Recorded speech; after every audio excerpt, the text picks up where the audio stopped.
Ẹ káàbọ̀ sórí ètò Lady K Ìfẹ́ Olúwa. The baby of Oduduwa nation. Mo kí gbogbo ẹ̀yin màmá mi, ẹ̀yin bàbá mi. Àkúbó jọjọ́ ṣe rí. Àkúbó ṣe ń lọ lórílẹ̀-èdè location 9. Location is 0. Níbi tí wọ́n ti fi terrorist jẹ olórí. Níbi tí terrorist ti jẹ president tó ti jẹ vice president. Ashiri vice president of Nigeria tún pọ̀. Ẹ bá mi share. Ashiri vice president of Nigeria ó ti tútọ́ pátápátá. Àsìkò ti tó kí gbogbo ọmọ Yorùbá dìde lórí ẹsẹ̀ wọn. Gbogbo ẹ̀yin tẹ́ ń sọ wípé ẹ fẹ́ kí Donald Trump kó wá sí Nàìjíríà. Ṣé bẹ́ẹ̀ ti rí ohun tó ń ṣẹlẹ̀ lọ́wọ́lọ́wọ́ báyìí sí? Wọ́n sì kó àwọn ọmọléèwé. Wọn ò tí ì rí wọn gbà sílẹ̀. Má ṣe o. Ó dá mi lójú pé kìí ṣe gbogbo èèyàn ló mọ̀ ẹ̀sẹ̀ léyìí o. Kìí ṣe gbogbo èèyàn ló gbọ́ sí. Wípé wọ́n kó àwọn ọmọléèwé 25. Àwọn ọmọ school. Wọn ò tí ì rí wọn gbà sílẹ̀. Àwọn Nigerian military, Nigerian soldier tí wọ́n lọ láti lọ gbà wọ́n sílẹ̀. Wọ́n fi ìbọn dá bírà sí wọn lára. Fídíò wà lẹ̀ ṣùgbọ́n kò ṣe post. Nítorí téèyàn bá post ẹ̀, YouTube máa bring èèyàn down. Ẹ̀jẹ̀ yẹn ti pọ̀ jù. Ẹ̀jẹ̀ ti pọ̀ jù. Gbogbo àwọn tí wọ́n lọ láti lè lọ rescue àwọn ọmọ 25 tí wọ́n kó ní 3 days ago. Gbogbo wọn fi ara rẹ̀ padà. Èyí tó kúkú, èyí tí òkú dèrò hospital, ó wà lágbede méjì ọ̀run àtayé. Ẹ tún wá wo ìṣẹ̀lẹ̀ tó tún wá ṣẹlẹ̀ láàárọ̀ òde yìí. Ní dédé agogo 6 ìrọ̀lẹ́ tí wọ́n ń ṣe ìsọjí ní chọ́ọ̀chì CAC orí òkè ìṣẹ́gun ní ìlú Ìlọrin. Tí àwọn agbésùmọ̀mí burúkú ìdè wọlé síbẹ̀ tí wọ́n pa wọ́n nípakúpa. Tí wọ́n kó àwọn 35 people lọ. Báwo ni gbogbo kíní ṣe fẹ́ stop ní Nàìjíríà? À ń sọ fún ọmọ Yorùbá ọmọ Nàìjíríà wípé a ti finá sí orí òrùlé sùn. Àwọn tẹ́rọ́rìsì ló ń kọ̀ntrólù wa. Àwọn báńdíìtì ló di Nàìjíríà mú. Ẹ fi gbígbọ́ ṣaláìgbọ́. Ṣó tán bí ọ̀tọ̀ báyìí sí? Ṣojú everybody ti là. Ẹ wo vice president of Nigeria pẹ̀lú àwọn terrorists, àwọn bandits bí wọ́n ṣe jọ ṣeré pa. Mo máa fi fídíò ẹ̀wọ̀n yìí. Kẹ́ wá sọ fún mi báwo ni bandits ò ṣe ní lágbára nínú Nàìjíríà nígbà tí bandits àti vice president of Nigeria, àwọn bandits tó wọlé tó ń pa àwọn èèyàn, àwọn bandits tó wọlé tó ń kidnap àwọn èèyàn, tí wọ́n jọ rọ́ọ̀bù mind to mind, tí wọ́n jọ ṣeré fàmílétè kí n tutọ́ pẹ̀lú igbákejì ààrẹ Nàìjíríà, ọmọ Nàìjíríà.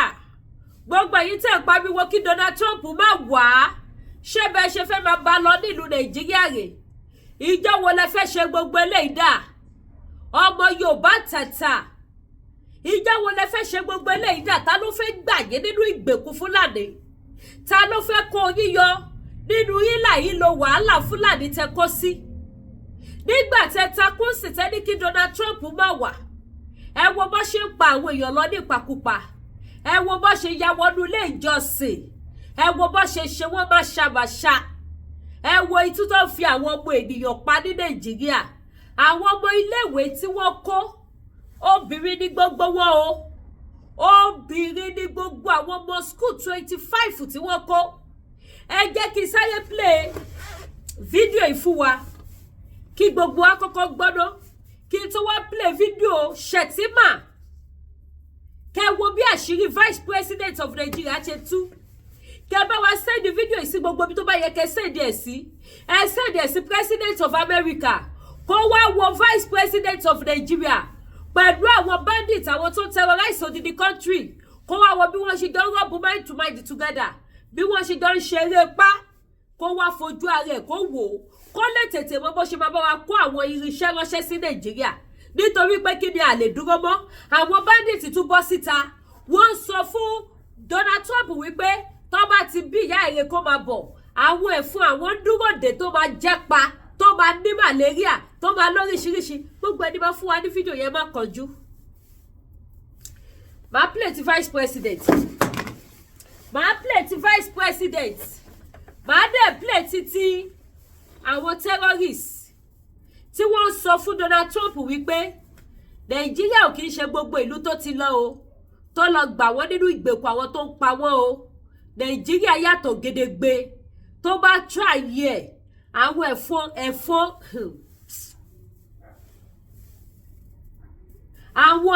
àwọn ti wà ní ìkàlẹ̀ tó máa jẹ́ tó máa gbẹ̀mí ẹ̀. Àwọn wo lọ́pẹ̀ lẹ́fọn yẹn ṣe báwọn bandits náà ni nígbà tí wọ́n ṣe sọ wípé kọ́sítọ́pù àti mákìlì Christian wípé nítorí wípé wọ́n pa àwọn Christian ni wọ́n ṣe ń kógun bọ̀ Nàìjíríà táwọn pípọ̀ ilé tún ṣì ní ìgboyà wọ́n ṣì ní confidence wọ́n tún wọlé kanlẹ̀ sínú church.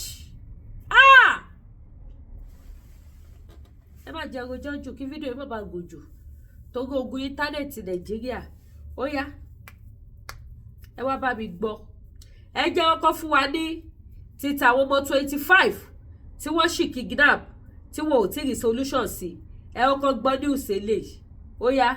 Earlier we mentioned that in Kebbi State, armed bandits had abducted 25 students of Government Girls Comprehensive Senior Secondary School in Danko Wasago local government area. The bandits also killed the vice principal, Hassan Makoko.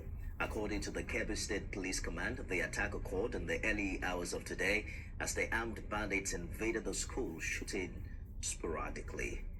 Let's bring in Awal Mohammed, our correspondent in Kebbi. She joins me live for updates. What more are you learning about this development, Awal? There is a lot of information going around that most of the students have now been taken back to their parents. The governor was away for a business trip, but he has now landed in Zuru Emirates this evening, together with the chief of defense staff, where the deputy governor was already in the Emirates, alongside the commissioner of police, the emir of Zuru, and dignitaries, and a lot of military officers. I would say they are all placed down in Zuru Emirates right now. Well, are you confirming that all the 25 girls have been returned to their parents?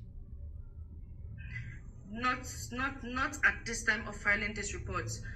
The police are still on the search. The vigilantes, the military people, they've all gone into the forest to search, and the governor is there condoling with the parents of the students, sympathizing with them, and he is right now, as I'm speaking to you, he's with the principal of the school, where they are having a discussion to discuss further if there is further damages. And as at right now, just those 25 students abducted are still not found. Shagba? Okay, so you're are still not found. To the other students in the school who have now left. Yes, the other students. Oh, beautiful. So tell us more about this school. Is it a boarding school? What exactly happened earlier today? Okay, the sad event actually happened around 4 a.m. where the students were asleep and the gunmen attacked the students. The police confirmed that 25 students were kidnapped, while the police on duty had a gunfight with the bandits.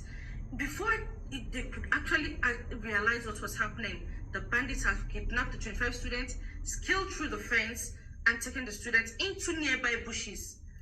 Their route was a non-well route. It's like they've been planning it from time, but actually, police, military, vigilante, local leaders, they're all in the search since the early morning that it happened. They are still in search for the students, and hopefully they will be found. Mohammed, live for us in Kebbi. Thank you for the updates there.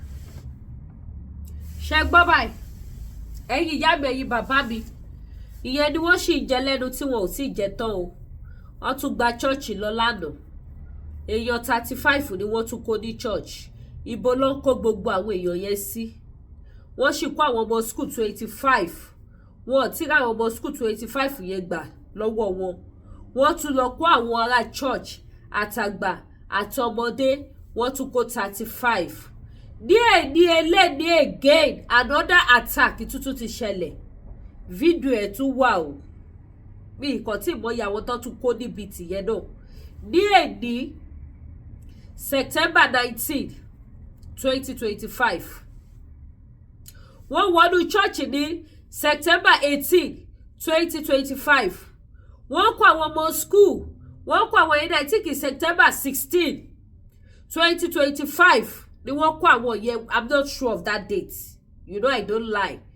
But I'm very sure it will be around maybe on the 17th or on the 16th. The year ṣẹlẹ̀. But the one that happened yesterday, which I'm sure of it, is September 18. Today again, I'm sure of today's old. September 19, wọ́n tún ti lọ attack another community. Ẹ̀dẹ̀ lẹ́fẹ̀ẹ́ Donald Trump. Ta ló wá fẹ́ gbà yín? Tó bá jẹ́ pé ní Mèsáyà olùgbèjà ní Nàìjíríà ni, wọ́n ní máa kó àwọn èèyàn báyìí o. Wọ́n kó àwọn ọmọ school 25. Wọ́n ti rí àwọn ọmọ yẹn gbà sílẹ̀. Wọ́n dẹ̀ tún wá kó èèyàn 35 ní church. Èèyàn 35 ni wọ́n wá kó ní church. Táwọn church go tí mọ̀ bóyá wọ́n ju 35 yẹn lọ.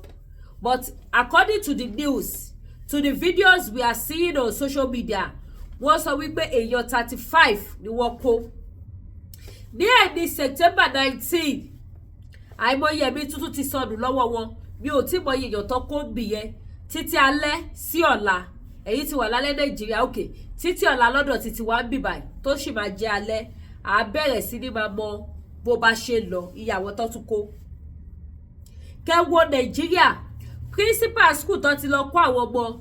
Mo ní fídíò ìyàwó ẹ̀ lọ́wọ́ ṣùgbọ́n mi ò fẹ́ kí program yìí gùn, kẹ́ lè bá mi share káwọn èèyàn lè wò ó. Mo ní fídíò tó fi interview ìyàwó ẹ̀ lọ́wọ́ tí ìyàwó ẹ̀ fi grant interview. Kẹ́ wá gbọ́ gbogbo nǹkan tí ìyàwó principal sọ. Ẹ wo lady tó sọ̀rọ̀ nínú fídíò yìí náà. Ó ní ohun tó ń ṣẹlẹ̀ yóò fi hàn wípé wọ́n ò ṣẹ̀ṣẹ̀ máa plan ni ẹ̀, wọ́n ti plan ẹ̀ ti pẹ́. Ọmọ Yorùbá tàtà kí làwa ní plan ìjà. Bàbá Èkìtì bú Lady K, ó bú Bàbá Èkìtì. Òun tàwa ní plan. Ibi tó bá ti ń jà, tọ́mọ Yorùbá máa ti wòran tó máa ti tapo sí, ibẹ̀ làwa máa ń dúró sí ní tiwa. Àbí bẹ́ẹ̀ kọ́, Fúlàní mílẹ̀ fojoojúmọ́, wọ́n fi ṣe mathematics, wọ́n ṣe paperwork, àwọn ibi táwọn máa kọlù, àwọn ibi táwọn máa ya wọ̀, táwọn dẹ̀ máa lọ successful, tí kò sí nǹkankan tó máa ṣẹlẹ̀ sáwọn. Tí kò sí nǹkankan tó máa ṣẹlẹ̀ sí àwọn, táwọn máa ṣe àṣegbé. Kí dẹ̀ làwọn fojoojúmọ́ títí wá ṣe? Ìjà làwọn fi títí wá jà. Ẹjọ́ wẹ́wẹ́ làwọn fi títí wá rò. Ọ̀tẹ̀ làwọn fi títí wá ṣe. Èyí tó yẹ kí gbogbo Yorùbá pawọ́pọ̀, kí wọ́n gba ìrànwọ́ lóko ẹrú, ṣé ní Yorùbá tún jókòó bí ọ̀tá Yorùbá tó tún fìyà jẹ Yorùbá. Irú ẹni tó ń ṣẹlẹ̀ nílé Ifẹ̀ lọ́wọ́lọ́wọ́. Tó bá jẹ́ pé àwa Yorùbá ò bá fìyà jẹra wa ní, Fúlàní ò lágbára láti fìyà jẹ wá tó bọ́ ṣe fìyà jẹ wá. Fúlàní ò lẹ́bi ẹ̀wọ̀n ní agbára ẹ̀ láti fìyà jẹ wá tó bí wọ́n ṣe ń fi ìyà jẹ wá. Ṣùgbọ́n nígbà tẹ́nu wa ò kò, tó jẹ́ pé àwọn tá pè lólórí ọ̀bàyéjẹ́ ni wọ́n, ọ̀dàlẹ̀ ni wọ́n, olè ni wọ́n, ọ̀fọ̀ ni wọ́n, fìrídìí ọ̀kẹ́ ni wọ́n, òrógún ológun Kebbi tẹ̀yà ni wọ́n. Òun ló túbọ̀ fún Fúlàní ní páwà tí wọ́n fi ìjọba lé wa lórí débi tí wọ́n jẹ́ dé. Now, ẹ bá mi gbójú ayọ̀ sókè wá wo ohun tí mo fẹ́ fi hàn wá. Ẹ wá gbọ́rọ̀ látẹnu Boko Haram, kẹ́ wá gbọ́ bó ṣe dùn kòkò mọ́ Donald Trump tó dẹ̀ ń pa àwọn èèyàn lọ. Ó yá, bismillah. Mr. Donald Trump, let me be aware that Nigeria is not Vietnam. Nigeria is not Afghanistan. Nigeria is not Iraq. Nigeria is not Iran. Nigeria is not Venezuela.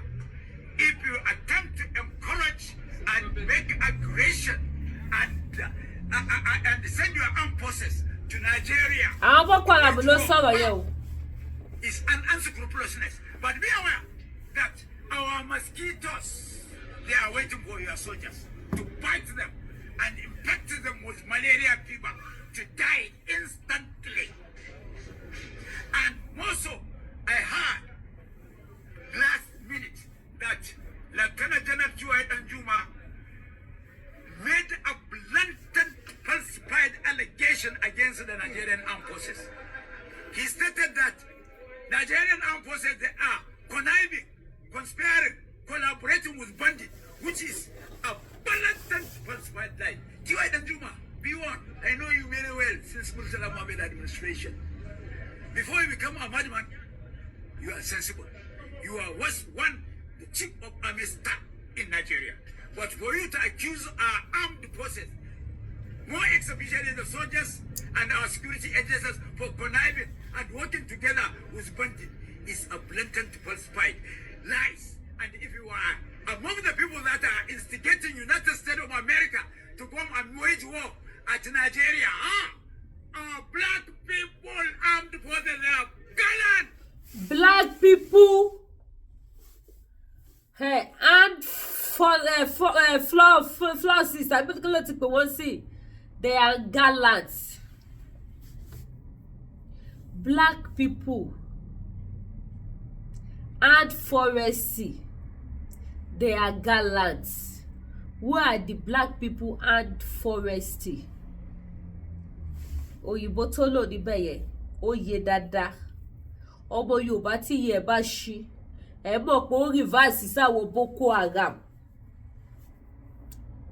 Ó rìvásì sáwọn Boko Haram terrorists. Òun ló rìvásì sí.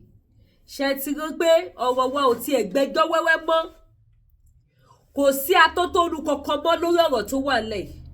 Nítorí ẹ̀kọ́ ti fi ojú múmu hàn. Ẹ̀kọ́ ti fi ojú múmu hàn.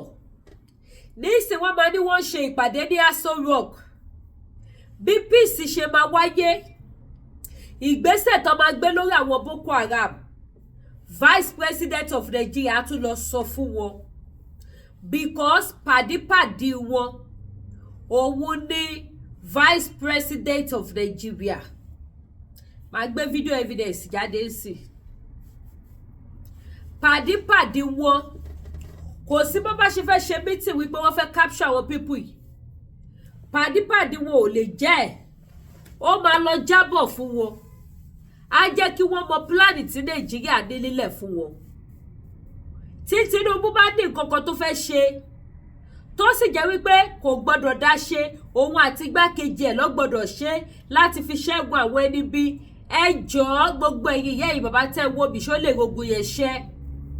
Ṣé kìí ṣe igbákejì ẹ̀ tó fẹ́ finú wẹ́nú fún, tó fẹ́ fi kùnlùkùn pẹ̀lú, tọ́jọ́ fẹ́ jíròrò láti wá ẹ̀tọ́ ààbò sórílẹ̀-èdè Nàìjíríà? Ṣé kò ń ṣe igbákejì ẹ̀yẹn ló ń ṣiṣẹ́ pẹ̀lú àwọn Boko Haram? Ṣé kìí ṣe igbákejì ẹ̀yẹn gangan ní godfather àwọn Boko Haram? Ẹ má jẹ́ àtọ̀ra wa mọ́ ọmọ Yorùbá. Kò sí kankan ní Nàìjíríà. Àwọn tó kàn ló mọ̀. Ẹ̀mí sọnù. Òbítíbitì ẹ̀mí ó ń sọnù lójoojúmọ́ lórílẹ̀-èdè Nàìjíríà láti pàṣẹ wípé olórí ta ní terrorist ní kidnapper ni. Apàyàn ní Vice President of Nigeria. Ẹ bá tún gbọ́jà yọ̀ sókè. Ẹ bá wo Vice President of Nigeria pẹ̀lú àwọn terrorist bandits bí wọ́n ṣe jọ ń rọ̀bù mind together tí wọ́n jọ ń ṣeré ọmọlé. Ẹ bá mi tún gbọ́jà yọ̀ sókè, ẹ bá mi tún wò yẹn. Ojú òní tí ẹ bá ṣe ń wò ó, ẹ má bá mi share, ẹ má bá mi share, ẹ má bá mi share, kẹ má bá mi like, kẹ dẹ̀ subscribe sí YouTube channel mi ẹ ṣé. Ó yá, Vice President of Nigeria ni o. Pẹ̀lú àwọn bandits.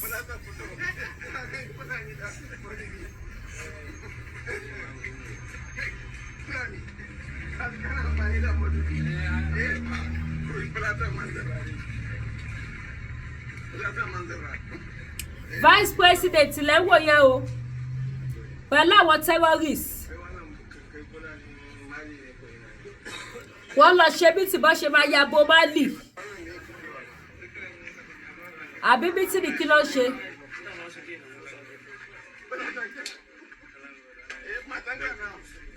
èèó vice president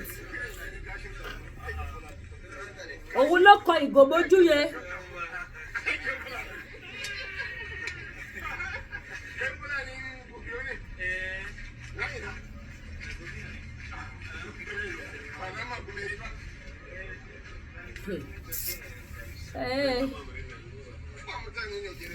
ọmọ Yorùbá Nàìjíríà ti lọ kò sí kankan mọ́ ní Nàìjíríà kò sí kankan mọ́ ní inú Nàìjíríà yẹn fún ọmọ Yorùbá lẹ́yìn kọ́ ọmọ Yorùbá jí kẹ́ má sùn lẹ́yìn kí ìran Yorùbá gbogbo ẹni tẹ́ ń ṣe àwọn tí wọ́n ya lọ bá nínú ṣọ́ọ̀ṣì lánàá lára wọn àwọn tó wà lọ́sípítù tí wọ́n fara gbọ́ tàbọ̀ wà bẹ́ẹ̀ o àwọn mẹ́ta ni wọ́n kọ̀ǹfàmù pé ó ti kú tí wọ́n dẹ̀ ti sin òkú wọn àwọn tó kó lọ sínú igbó kò sẹ́ni tó mọ̀ bóyá lára wọn ọta àbọ̀ bá o kò sẹ́ni tó mọ ẹni tí ò ní lè rìn nínú igbó yẹn tí wọ́n á rí nìyí wípé ó disturb àwọn kò fẹ́ kí ni àwọn yá tí wọ́n máa rọ̀bọ̀ fún o kò sẹ́ni tó mọ̀ o ọmọ Yorùbá ọmọ wọn Nàìjíríà ìbẹ̀rẹ̀ ni vice president yìí ló ti ń ṣe fàájì láàrin àwọn pípù yìí àwọn tó ń terrorize orílẹ̀-èdè tó ń pa orílẹ̀-èdè tó fi lè mú orílẹ̀-èdè míì tí ara ta wọ́n tí wọ́n láwọn kógun bọ̀ wá sórílẹ̀-èdè tí wọ́n ti pààyàn ṣé kò tó kí ìyá àwọn tó ṣiṣẹ́ pẹ̀lú bandits kó ṣí ọmọ Nàìjíríà gbogbo ọ̀nà tí ẹ bá mọ̀ tó bá ní kẹ́ gbà kí Donald Trump lè wá láti wá gbà wá ẹ sọ pé kó máa bọ̀ pẹ̀lú ijó àti ayọ̀ ní kẹ́ fi pàdé Donald Trump o láì jẹ́ bẹ́ẹ̀ títí wọ 19th century ìyẹn tí Nàìjíríà bá tẹ̀ ṣì wà mọ́ ìyá máa gorí ìyá ni kò sí bá ṣe fẹ́ ṣe ìyá máa gorí ìyá ni kó bá má wàá dà bẹ́ẹ̀ lédìkẹ́ tuntun ti wá fẹ̀ fún o wípé ẹ jí ẹ má sùn o ẹ má jẹ́ kó pajá lọ́mọ fún ẹ má jẹ́ kó bóbó ẹ má jẹ́ kó tàn wá mọ́ èyí tó tàn wá ó ti tó gẹ́ ọmọ Yorùbá wọn lábọ̀rọ̀ là ń sọ fọmọlúàbí tó bá dẹ́nu ẹ̀ àṣekínni àdòdìdí nígbà táwọn ìṣẹ̀lẹ̀ burúkú lọ́lá méjì báyìí tó ṣẹlẹ̀ tí president yìí gbéra tó travel out wọ́n ní bàbá ti travel ṣéun tó dá nìyẹn ṣéun tó yẹ ni nìyẹn ẹ wá ara aṣọ ẹ̀yin mọ́mì mi ẹ̀yin dádì mi wọ́n dúpẹ́ lọ́wọ́ gbogbo ẹ̀yin fans Lady K gbogbo ẹ̀yin alátìlẹyìn mi pátápátá mo dúpẹ́ lọ́wọ́ yín mo kó àwọn aṣọ new wọn jáde ẹ̀yin mọ́mì mi bò wìtìwìtì ẹ surprise mi ẹ jọ mí lójú ṣàwọn àwọn new wọn yẹn mi ò tí kó wọn jáde tán mo sọ fún yín pé mo ní ọjà aṣọ lọ́wọ́ tí ẹ bá wo aṣọ kẹtẹ ẹ wò yìí kò sí ẹlẹ́ lórí áńgà tẹ́lẹ̀ mo ṣẹ̀ṣẹ̀ yọ jáde ni kò sí lórí áńgà látara wípé àwọn tí mo hàn wọ́n ti fẹ́ kó tán mo ní láti kó àwọn míì síta bákan náà tẹ́ bá wo àwọn àdìrẹ yìí sì kò sí wọ́n ta tẹ́lẹ̀ wọ́n ẹ̀ṣẹ̀ bẹ̀rẹ̀ sí display rẹ̀ ní láti àná bí ìjẹta ṣá òun ní very beautiful style yẹn gan ó wà pagidi àwọn fine aṣọ ó wà lọ́dọ̀ Lady K Ìfẹ́ Olúwa tó bá dẹ̀ jáwọ́ búbù bírú tí mo wọ̀ ẹ́ ni ẹ wo materials búbù yìí this one is materials búbù mo ní wọn lóríṣiríṣi ẹ lè lò lásìkò òtútù tá a wà yìí lọ sí patí kò sẹ́ni tó ń ṣe patí tí ó mọ̀ pé òtútù mú lọ́wọ́ ìdílé òyìnbó tẹ́ bá ti wọ gbogbo dédé náà sísàlẹ̀ ẹ rọra gbé nǹkan yìí lé lórí ẹ ya gèlè yìí lé designer ni style ni bẹ́ẹ̀ ni style ni ẹ pè mí èyí tẹ́ bá ti fẹ́ ẹ wọ àwọn aṣọ they are all beautiful fine style mo ní wọn lóríṣiríṣi ni ó wà èyí tẹ́ bá ti fẹ́ ẹ pè mí ẹ wọ àwọn lace and ankara ẹ wò wọ́n ṣe ti rí báyìí mo sọ fún yín ní àná wípé I have 3 of this ó ti kú méjì ẹ̀ ló kù 2 size méjì ló kù èyí tẹ́ bá ti fẹ́ bẹ̀ ó fà ìgò ṣọdún ẹ tètè rajà ọdún yín sílẹ̀ kí tètè bá yín ship ẹ̀ ẹ mọ̀ pé tó bá ti ń dàsìkò ọdún ṣíbí ò kí tètè dé kí lè tètè bá yín ship ẹ̀ sílẹ̀ mo ní àwọn aṣọ fine ones tó fà gidi tí ẹ bá láìkì àwọn tí mo fi wọ̀nyí ẹ pè mí màá tún kó àwọn mi jáde tẹ́ máa rí iṣẹ́ ti rí báyìí ẹ wá aṣọ yìí náà ó fine gan kí ni size eléyìí this one is size 14-16 èèyàn tó bá lo 14-16 ló máa lo eléyìí ó fine gan mo ní wọn bá kan náà dẹ̀ ní tàwọn dádì náà gbogbo ẹ̀ ló wà àwọn fine clothes ó wà lọ́wọ́ mi ẹ pè mí kí ìfọjà hàn yín kí tètè bá yín send wọn anywhere tẹ́ bá wà má bá yín send any country má bá yín send ẹ gbogbo ẹ̀yin mọ́ bíbí tẹ́ wá UK tẹ́ máa ra aṣọ lọ́wọ́ mi ẹ̀yin dá o ẹ ní wọ àkísà kẹ́yìn aṣọ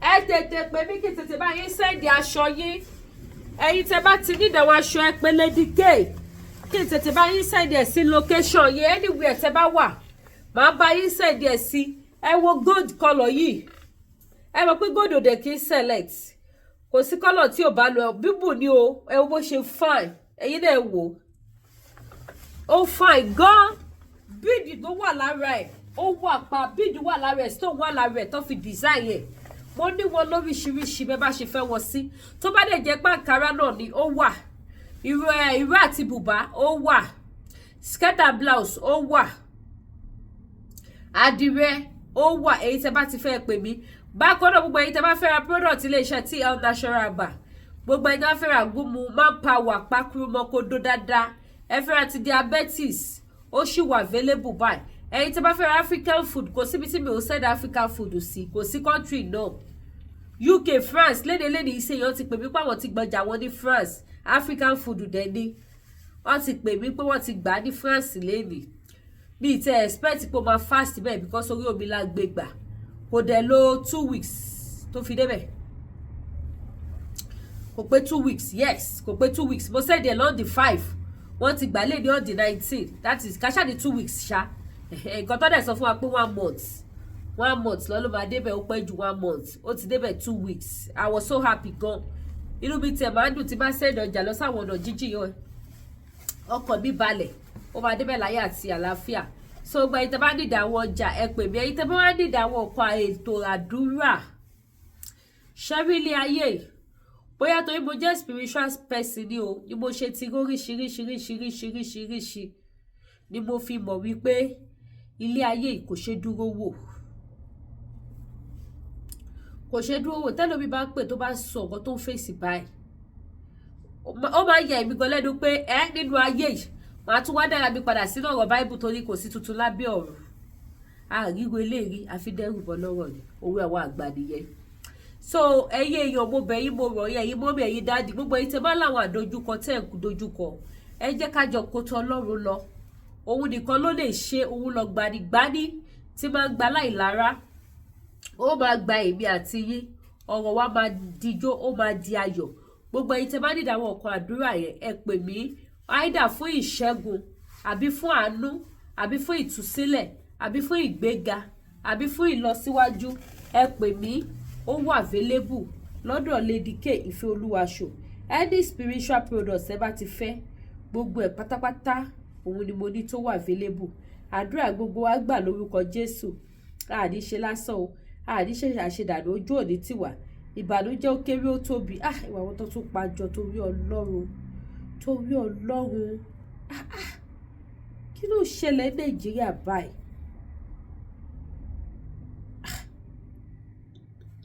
kíjọ má lè lọ sórí fóònù kó jẹ́ pé àwọn nǹkan burúkú ilé ẹ̀rọ máa come across